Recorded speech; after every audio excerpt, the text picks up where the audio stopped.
Musyawarah Nasional Partai Golkar resmi menetapkan Bahlil Lahadalia sebagai Ketua Umum Partai Golkar. Bahlil juga diberikan mandat penuh menyusun komposisi DPP Partai Golkar periode 2024 hingga 2029.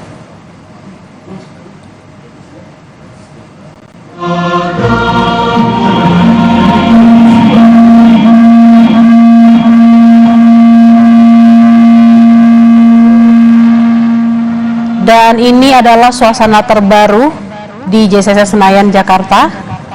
Usai ditetapkannya Bahlil Lahadalia sebagai Ketua Umum Golkar.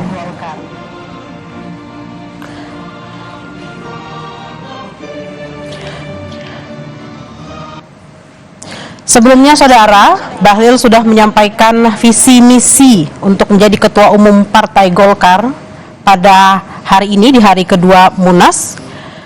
Ia mengatakan gagasan kedepannya untuk melakukan transformasi dan tidak berhenti melakukan pembaharuan. Bahlil mengatakan visi untuk menjadi ketua umum adalah menjadi partai modern yang solid menuju kemenangan. Bahlil juga berjanji jika menjadi ketua umum akan datang ke seluruh daerah-daerah yang ada di Indonesia, dan juga mengatakan bahwa mekanisme pengambilan keputusan partai tidak boleh diambil oleh segelintir orang.